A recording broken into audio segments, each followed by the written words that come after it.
Welcome to The Vault at 201 North Broadway, podcast for innovators and problem solvers talking all things small business, entrepreneurship, and workforce development.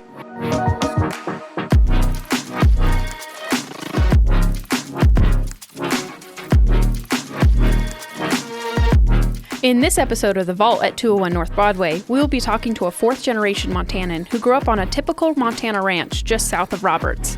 He has continued his family's tradition of agriculture by working for the USDA Farm Service Agency for 7 years, then becoming the director of the Food and Ag Development Center, and then taking on a bigger role of being the executive director for Beartooth RC&D.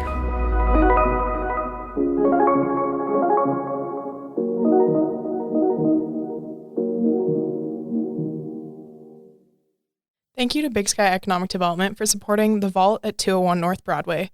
Big Sky Economic Development provides leadership and resources for business creation, expansion, retention, new business recruitment, and community development. Welcome, Joel Bertolino. Glad to be here. What a fun last name. It is a really cool last name. It's good. You like that? Mm-hmm. It's I'm fun. glad. Is it Italian? It is, yeah. Very Italian. Yeah. I've got DeBellas and Riggios in my family, so also very Italian. That's terrific. Yeah. That's so fun. Yeah, typical coal mining family for Red Lodge, Montana. Yep. I love it. Mm-hmm. Well, let's learn all about you. Tell us about you. Yeah. Born and raised in little town, Roberts, Montana, just north of Red Lodge. Like I said, the family ended up there for the coal mines, and that's kind of the history. And grew up on a small ranch there. I'm still there now. But yeah, do you want work history and everything, or high school, or how deep are we going to go? Did you play basketball? I did, yeah. I was going to say, what's your birthday? Let's start there. Okay. No, I can give you that. No. I'm a Libra. Yeah. Well, if you've listened to our podcast before, you know that we kind of want to know like a little bit about, what brought you to what you're doing today. So tell us about your childhood and that journey. Okay. Yeah. So yeah, 4 years of high school in Roberts High School. When I graduated, went to Montana State University. Awesome. So you're a Bobcat Go fan? Cats. Go Cats. Go Cats. Yeah, Bobcat through and through. So I didn't really know what I wanted to go into there. Ended up going into political science with an emphasis on public administration, with a background, of course, in agriculture. So when I got out, I actually applied for and ended up with a position at the USDA Farm Service Agency in Carbon County. Awesome. So, And Carbon County is Red Lodge, right? Carbon County is Red Lodge. Just clarifying that. Okay. The office for the USDA Service Center is in Joliet there, though. And for people that don't know, the Farm Service Agency, kind of a sister agency to NRCS, which is the Natural Resource and Conservation Service. A lot of the programs are basically implementing programs that are developed through the Farm Bill. So price supports programs for agricultural producers. So that's a lot what we did there. Oh, awesome. Well, great. Because you obviously had, growing up on a ranch, you had that experience, that love for agriculture. Yeah, it was a good fit, I felt like. I enjoyed my time there. We got to touch a lot of different things from crop insurance programs, crop disaster, livestock disaster programs. I even got trained a little bit in commodity loans and GIS mapping, digital mapping. They converted a lot of the maps while I was there from those big aerial 24 by 36 inch physical maps to the actual digital maps. Which is so cool because my mom worked in something similar at the office, USDA and RCS district. And like the tables for the maps, right, were huge because you had these huge tables. And so like the digital mapping was huge. It was a big improvement. Yeah. And they had, when I started there, the old school map tables that you would have to use, the old school techniques to measure parcels with. So yeah, getting all that transferred over to digital was a big deal. Mm-hmm. And now you can do like fencing and all of that kind of like. The fence line boundaries, crop boundaries for cropping areas versus range and those kind of things, and come up with different uses for the land is what they're tracking, and then the actual acreages involved and those kind of things. So yeah. So you worked there, and then what were the new, sorry, I can't even talk today, new opportunities that arose, or were you looking for something a little bit different? I wasn't really. It was kind of strange. One of the guys that I worked with at the Farm Service Agency for a different county, and of course we knew each other. You'd go to a lot of the same trainings and those kind of things.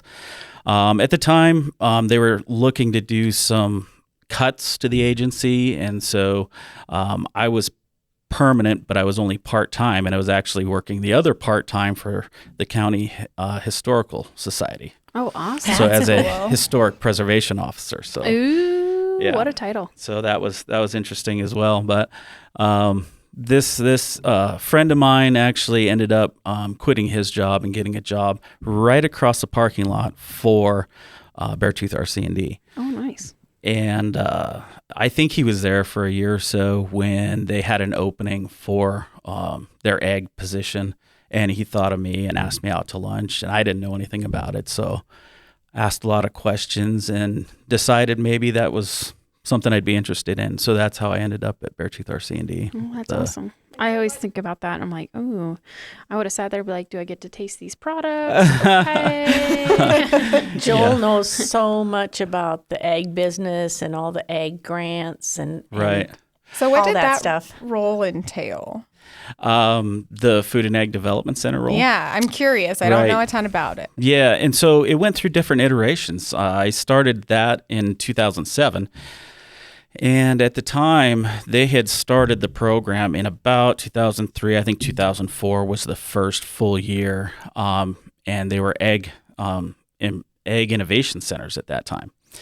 And that was a 3-year grant that was applied for by the governor, I think, at the time. And some of that funding was run through the Montana University system. When that grant was up, then they applied for another federal grant, the state Department of Ag did, and they became bioproduct innovation centers at the time. Lots of name changes. Yes. So egg innovation to bioproduct innovation.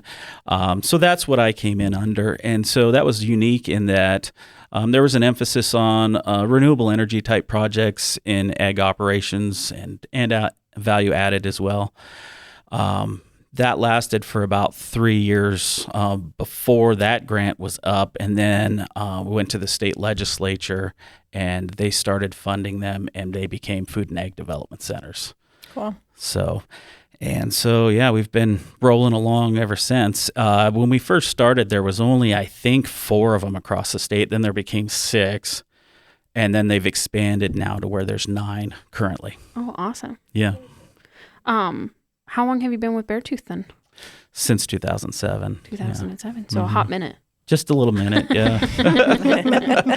Seems like just yesterday, right? Yeah. Well, we keep throwing out Beartooth RC&D, and people are probably pretty curious, and like they've heard the Food and Ag Center, and we'll kind of jump into a little bit more about that. But let's hit that first question point and going. Question mark. Oh my gosh, where is my brain? Tell us about Beartooth RC&D. Sure. I'm glad you hit that. I mean, we have a tendency to throw out a lot of acronyms. So we love acronym city. We have when you get hired on with BSED, you get a sheet that explains all of our acronyms because there's like double sides. We have one too, and I just updated it too because you have to update them. Yeah. Right, because the government's like, oh, we're just like you were talking about. They're like, oh no, we don't like that name anymore, so we're changing it. Yeah, they change them constantly, and some that used to exist don't exist any longer.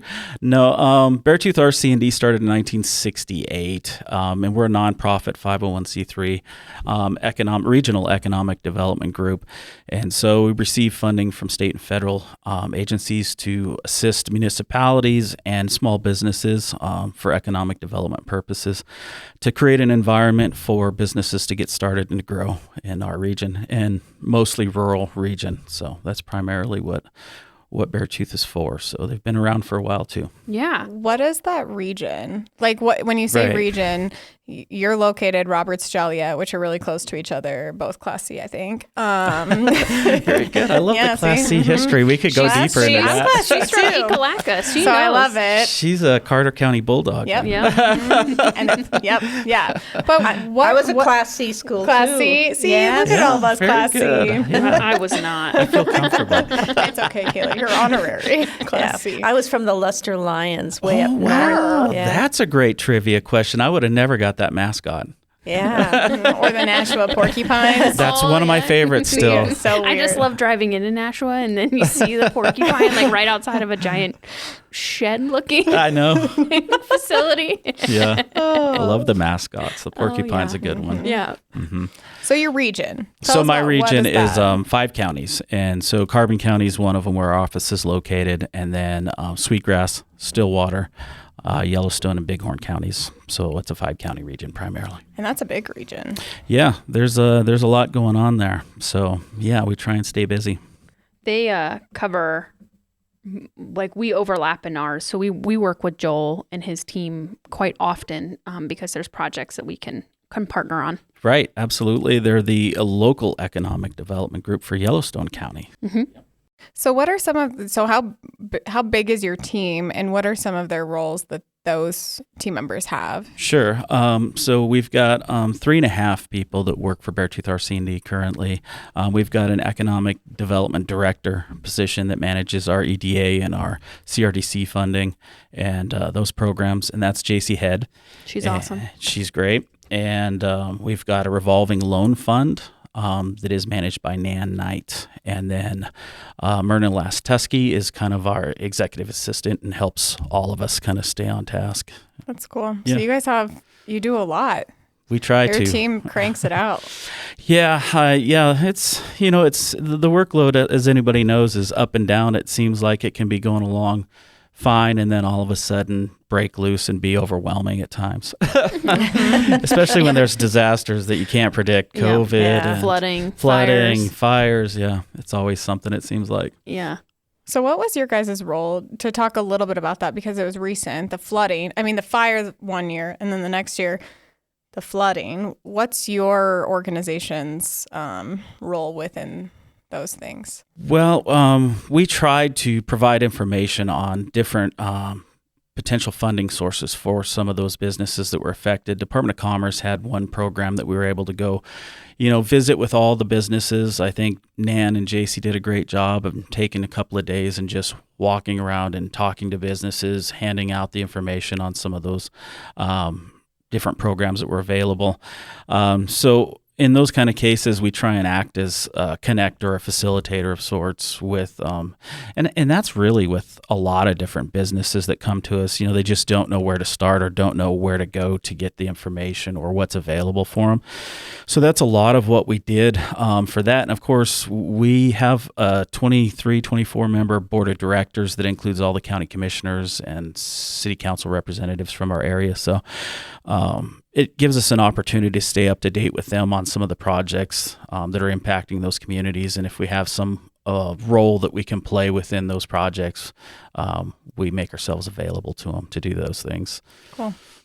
So, yeah, and that's still ongoing. We did recently receive funding from the Montana Community Foundation for mini grants that we'll be able to give out to some of these local groups that have popped up to help some of the people that were affected by the flood. That's awesome. So. Yeah, great because assistance. Some of the communities came together and gathered their own funds to issue out. That's right. Which was so cool to see. Oh, yeah, they did. I do remember that. A lot of fundraisers and other things. And I know in the ag world, a lot of the industry groups have done that as well and provided fencing and those kind of things, raised funds for that for producers that were affected by the flood. So that makes me, you've been with the organization since 2007. Right. What are some of your favorite parts of your job at Beartooth RC&D? My favorite parts is really that you're never doing the same thing very much each day. It's a little different, but it also gives me an opportunity to learn about some of these businesses.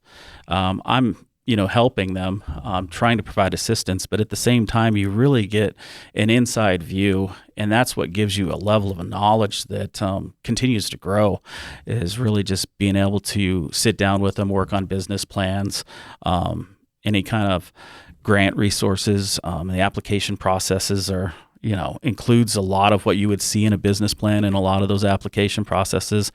It's not just grants too. Loans, we like to discuss. A lot of these businesses, the loan kind of arena is new to them or is something that's scary to them. Yep.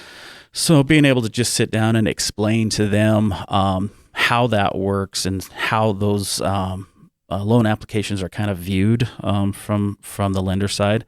Some of those things are really helpful.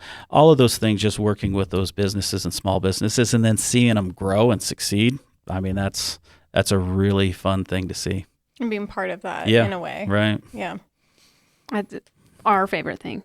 And everyone's probably wondering, Carly doesn't sound like Carly. It's not Carly today. It's Lorene today. So special guest right there. Yes. You hear Lorene's voice.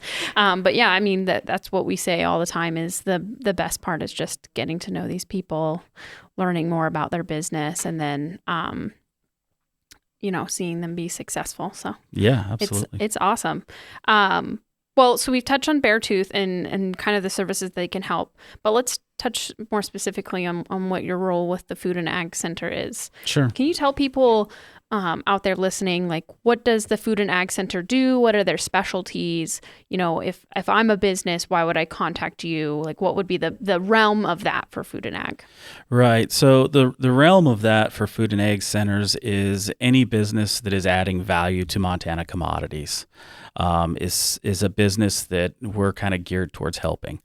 And so sometimes that goes to financing like we talked about. Sometimes it's regulatory in nature and they just don't know who to turn to find out what kind of certifications they might need. So it's really pointing them in the direction of whether it be the Department of Health and Human Services for certain ones and contacts with the Department of Livestock for meat plants, meat processing. There's a lot of rules and regulations for meat processing. There is, yeah. And food safety trainings and those kind of things that we try and keep going and make sure that they're aware of what they need in order to get started or to expand in their businesses. Sometimes that's county sanitarians. There's a lot of different folks that are sometimes involved in those processes. But yeah, the Department of Ag is incredibly helpful, and they're our partner in these. That's where our funding comes from. So we try and stay up to date. We meet face-to-face with the Department of Ag, kind of go over what we're doing in the areas out here in the field. And they've been great to work with, and I think have been a great presence for a lot of these value-added businesses. What are some of those businesses that you've helped in that realm that have stood out and they're a little more unique and not as traditional? We've had a lot of different ones, and right now we also had received funding for specialty crops and specialty crop block grant to help small specialty crop type businesses. But there are unique ones, and you also see trends. I mean, unique to me is vineyards. I mean, we've helped some of those micro malters, those types of things. We help a lot of meat plants. We help a lot of microbreweries, distilleries. They all use a lot of Montana commodities and add value to them and add jobs. So those are kind of, they used to be unique, probably not so much anymore. But the vineyards still seems like it's pretty unique. There's been a little bit more in the hops realm. New right now is kind of hemp, and I haven't really dealt a lot with those yet, but I know other folks have in their areas.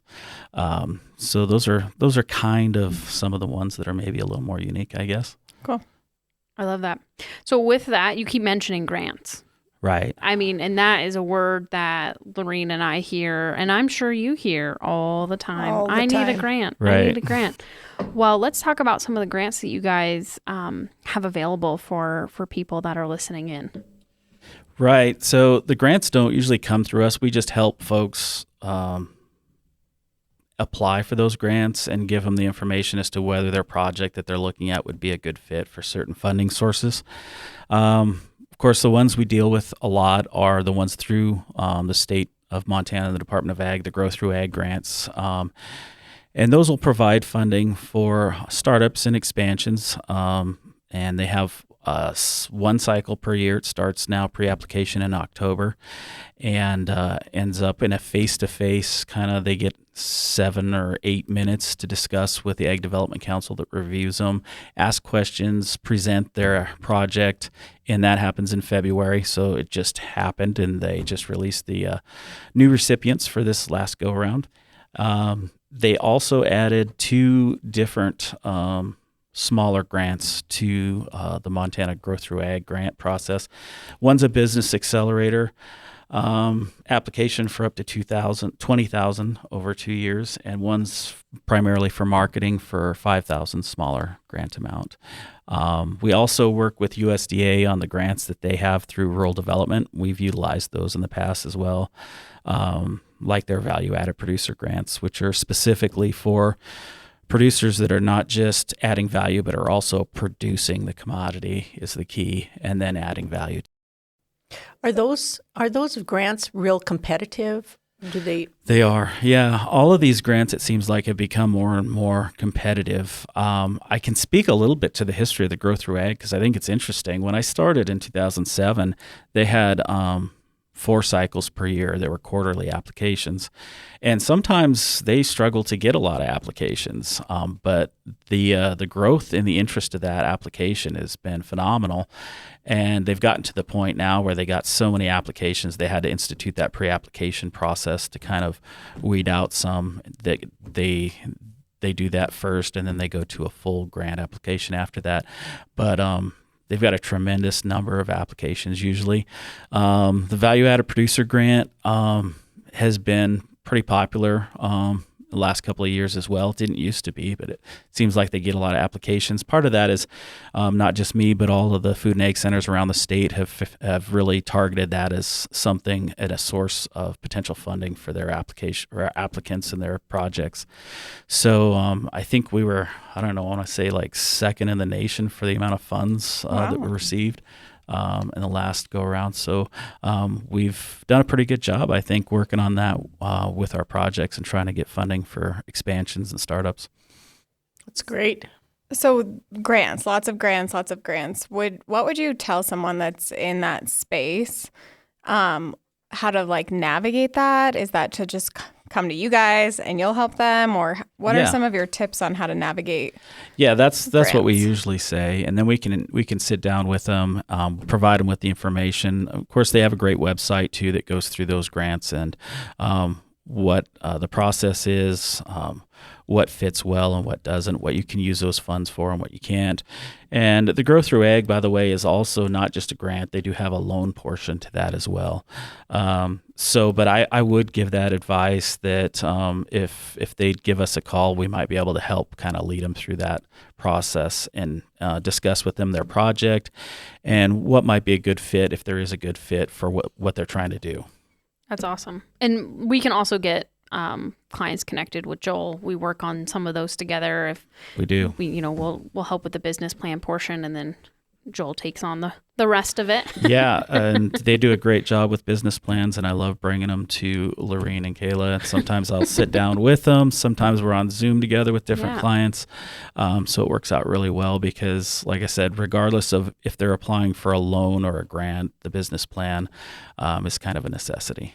Oh, definitely. We like to say it's a moving document. So it's your roadmap to your business, and it's living. It needs some TLC every couple of months. Yeah, you just need to review it. Yeah, I always like to say, when you have all those ideas in your head, nobody can read your mind. Yeah. And so you got to get them down on paper, and it really even helps the business owner themselves figure out what they're thinking. I think that's the biggest value is just the process of going through it with them and having them think about all these different questions and projections and goals. Yeah. There's a real value to those business owners, I think. But yeah, it's great to work through it with you guys, and it's something, like you said, it's a living document. It's not you just do it once and then put it on a shelf. Hopefully you take a look at it once a year or every couple of years and see where you hit your targets, your goals, and if not, why not, those kind of conversations. We just had a client we were working with, and their business plan was last looked at in 2013. The year I graduated. Once every 10 years. Huh? So we were like, you should probably revise that. Yeah. And I think some of your goals have changed. Statistics have probably changed. You could use an your industry's update. changed. Yeah. So, moral of that story: just check in with your business plan. Right. It likes to be talked to. Yeah. It's a living document. Well, I know the value added producer grant. It comes out like the application launches soon. No. Yeah, we're expecting them to let us know when it's going to open. It usually we were thinking it should have been by the end of February, but it might be here in early March. And it looks like it's going to be due deadline in 1st of May sometime. Oh, okay. Okay, so 1st of May. So we've talked a lot about your work, but you earlier in our conversation you talked about a family ranch. That's right. Yeah. Is that still? Yeah. Yeah. Part of your, are you still ranching is my question. I am, yeah. Ranching and doing the executive director, like that's a lot. That is a lot, yeah. It's How's that, what's that like for you? 4 kids, yeah. So, yeah, no, still doing the ranch. Usually takes place before and after work and on weekends, obviously. And yeah, just started calving 2 weeks ago or so. So yeah, luckily didn't have too many through that really cold spell. Yeah, that's rough.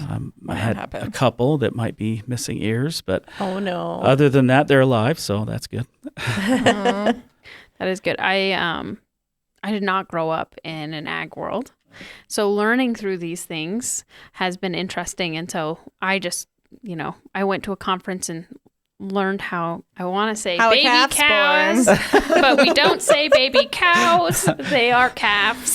See, you are learning. That's good. I had to teach her that day. That's not a baby cow. It's my goal. There was one person in that room that didn't belong, and she was saying baby cows. I think we need to get you to a branding. It's a dead giveaway. Yeah. What an experience that would be for you. I think it'd be fun. But yeah, I mean, it's a lot of work, and there's a lot of different things that go into it, and there's a lot of things that can go wrong. And so you just kind of always have to be on it, especially like learning about calving season. Mm-hmm. That terrifies me. Which part? all of it. Oh. Well, you know what doesn't? The like loving on the little babies. Oh, I see. Okay. But I get attached. Oh, I know where my food comes from, but I'd be like, Bertha, you're mine now.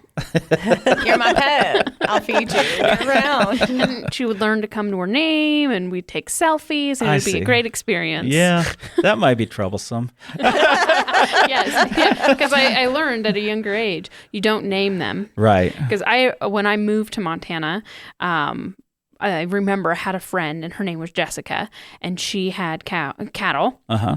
And I was like, oh, but don't you name them? She was like, yeah, sure, ribeye, T-bone. And I was like, yeah, I say that too. Other than that, they have numbers. Yeah. Ear tags for a reason. It's definitely a different experience. One of the things we've been tapping into lately, though, what we're seeing a lot of is maybe people not taking over the family business. Right. The succession piece. Yeah. And that's a tough piece. Yeah. It is a tough piece. So like, in your opinion, what's the importance of that, and how do you navigate that, like in your own world as well as when you're assisting clients? Yeah. That's something that we've touched on a lot over the years. And we have, throughout the years of doing this, tried to bring some professionals to that discussion and offer that to producers to talk about the succession piece. And I've gone through it personally. And it's difficult, and it's difficult because there's emotions involved, especially when the owners, and regardless, I mean, we're talking about a ranch, but it's a business. Mm-hmm. It could be any family business. And when they're talking about who they're, going to give that business to or give them the opportunity to purchase it, they feel like they may be choosing one over the other, right? So it's just inherently complicated from that point of view, I think.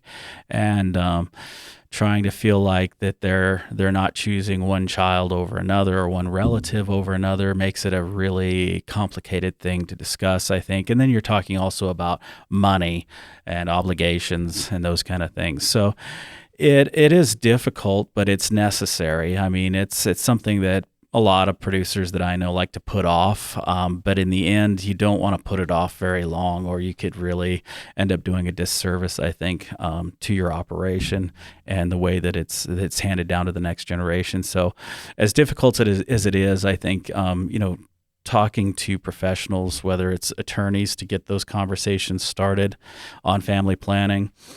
Some financial professionals, I know some people like to go that route or have them both involved, and that's not a bad idea. I think that's kind of what we did to, family planning type professionals from a financial point of view. Do you have any children that might be interested in ranching?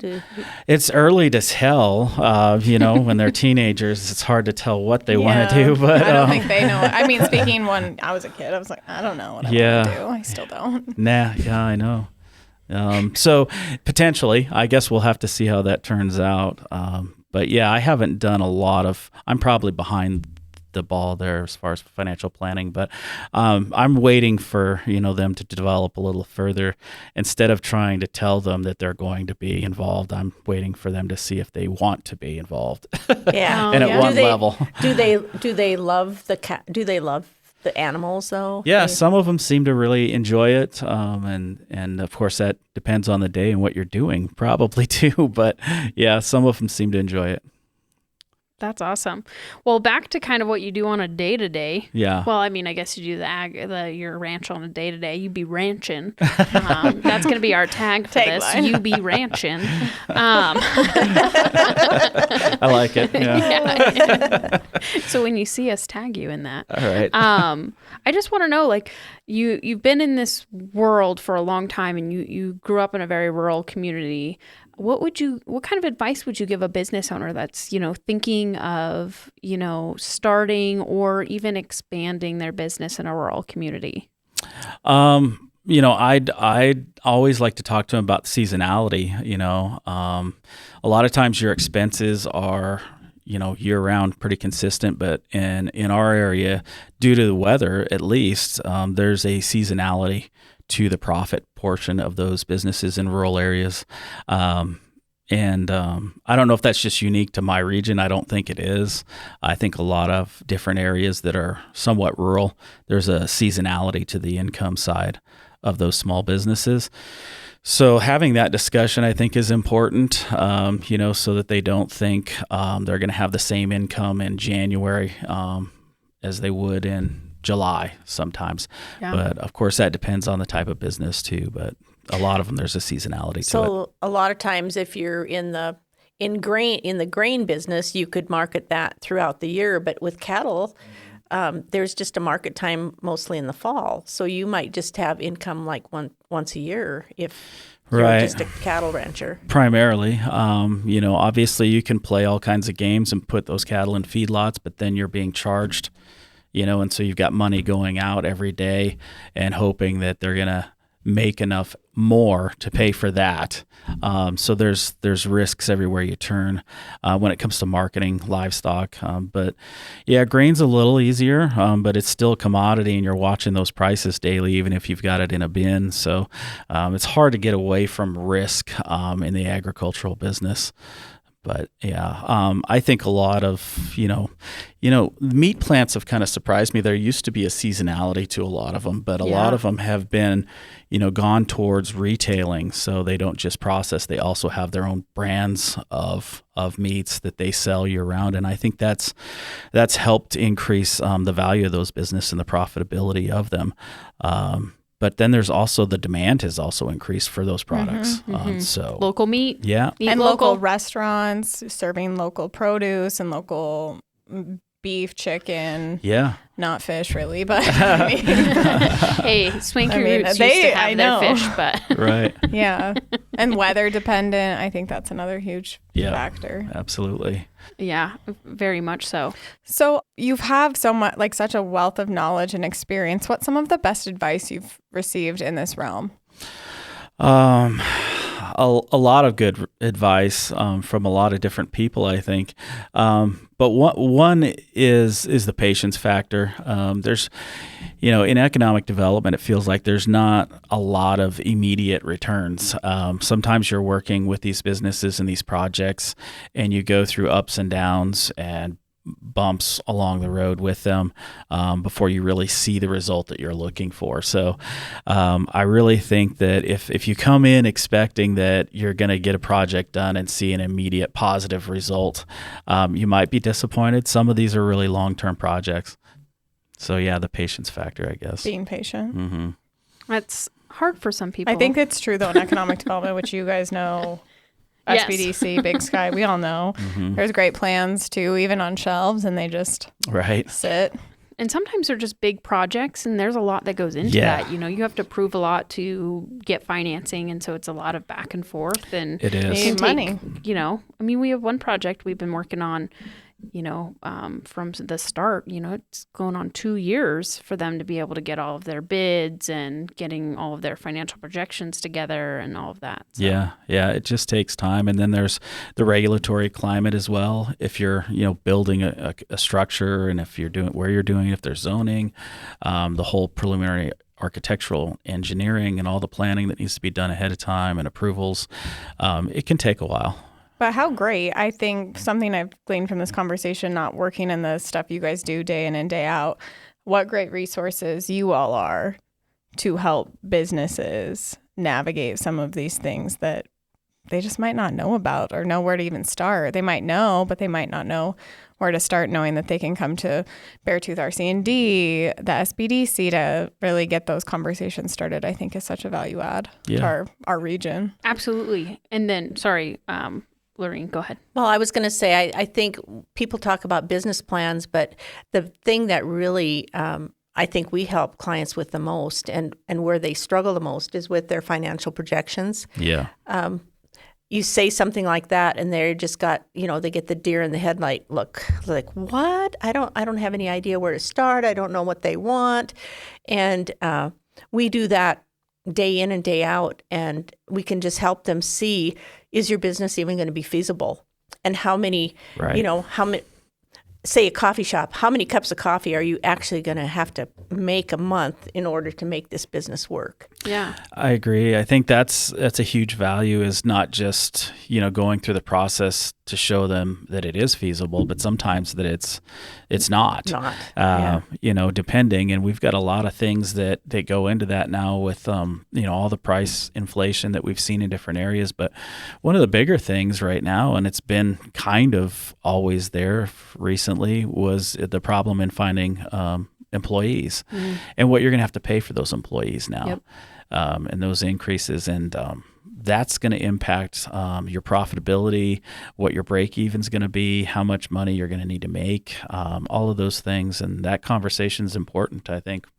Yeah, and even the interest rate on a loan that you're going to have to borrow, that changes everything. And the prices of coffee's gone up too. I even think from when I started college here to now what you pay for just a black cup of coffee. It's not $1 anymore. No. I wish. Yeah. But, but they have to pay their employees. They have to pay the bills, and your customers take on some of that cost too. Oh, absolutely. You have to adjust your pricing to match what your margin is. You can't just keep your prices the same and then you're just, getting closer and closer to where you're not making anything at all, because then you can only sustain that for so long, and it's just not healthy. So, right. Yeah. So it's just, oh gosh. That's, what do you do with that, Yeah. That's why it's tough, but it's important to do these planning pieces so that at least where that break even's at, so that when you're in, knocking on the door to getting in trouble, and it can create at least an opportunity for you to take another look at things and see if you've got other ways to add profitability to that business or cut costs or what you have to do. So. Absolutely. We do have a training coming up in May called Profit Mastery, and it really helps people understand their financials, how they should be pricing. So that'd be a really great one for anybody listening that would like to attend.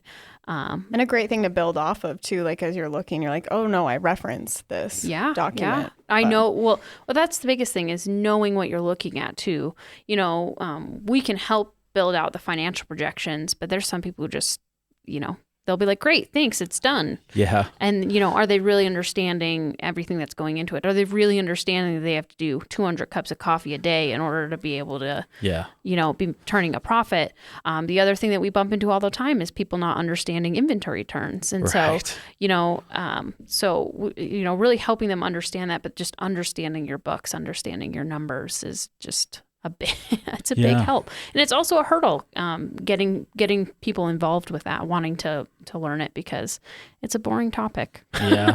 Well, and a lot of people just want to do their business. They want to do their business. They don't want to do the books. Right. And it's really important to understand the books to see not just how much income you're making, but more importantly, how much your expenses are. Yeah. And, we try to help them with that. And if you don't like doing that, you need to either hire a bookkeeper or maybe you shouldn't be in business. Right. You should just work for someone else and do what you love. Yeah, those are the things you look at, right, when you first start with a small business. Some of them are lucky enough that they've got, one of the members of the family that'll take that role on and do the book work, do the things that maybe the other person isn't good at or doesn't like. And that, that's important. If you don't have that piece, then likely you're going to have to either pay somebody to do it. Well, that's pretty much your only other option. Mm-hmm. We always recommend if it's not something you're good at and maybe you're, you don't have a mom or a wife or a husband that's good at that, then pay somebody to do it because your time is your money. And if you're sitting there trying to struggle through books that you don't understand, it's just not worth it for you. Go out there, be selling your product and pay the bookkeeper however much an hour. It's really, in the grand scheme of things, it's way more beneficial financially just to have somebody do it versus you sit there and fight with it. So lean into what you're good at. I know I would pay a bookkeeper. Well, Joel, this has been so much fun to have you and learn about your industry, the region you represent, and just who you are as a person. We like to wrap up each episode with 3 rapid fire questions. So I'll give you the first one, and then Kayla. Now I'm really stressed out. I know, be stressed. You should. Get sweaty. How do you start your day? How do I start my day? Usually with a shower. Okay. Wake up, coffee. Yeah, those kind of things. Yeah. Awesome. What's your go-to coffee? Just black. Just black. Even if you're getting fancy, treating yourself. Yeah, I might put a creamer in it. Oh, a pump of cream. A pump of cream. I like it. Okay, last one. What's one thing you'd go back and tell your younger self?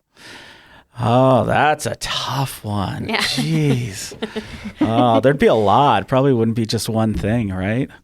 You can share multiple. I'll tell you, what I would tell my younger self really would be, to stop thinking that I could really plan the future, and stressing about that. And instead just kind of, understand that you're going to go along a path and things are going to work out, and you can't really plan everything. Enjoy the journey. Enjoy the journey more. Live in the moment. Absolutely. Mm-hmm. That's awesome. That's really great information, actually. Yeah. So all you people out there really stressing about the future. Yeah. Still plan your bit. Like, go meet with SBDC. Absolutely. Yes. Do some planning, but understand it's not going to turn out exactly how you want it. That's right. I think that's the piece here. Yeah. Do your planning, but plans might change. Yeah. And sometimes it's usually for the better. Yeah, absolutely. At the end of the day. It's true. Yeah. Mm-hmm. All right. Anything cool coming up with Beartooth? Well, yeah, a couple of things. We're going to be doing a kind of a training with SBDC in Bighorn County coming up, right? Yep. And what day is that? That's March 29th. The 29th. So that's coming up. Other than that, right now, I'm just working on value-added producer grants for folks because it's going to be open soon, and then that deadline's going to come up pretty quickly. The value-added producer grants, growth through ag grants, those are great benefits to clients in that ag world. So yeah. And other than that, I think National Egg Day is coming up March 22nd, something like that. Ooh, so, awesome. Okay. That's exciting. Mm-hmm. Well, we'll have to find something to celebrate with you. Well, yeah. We'll be doing some outreaching. Do some outreach. Yeah, bring Weston on. We can visit with him next time, huh? There we go. I love it. Awesome. Well, Joel, thank you so much. We appreciate you coming on today. If anybody has questions or how to reach out to Beartooth RC&D, I think it's just beartoothrcnd.com. .org. And then we will make sure to link you in our description. So thank you so much for coming on. We appreciate you and your partnership. Thanks for having me. And all of the benefits you give to our clients. You bet.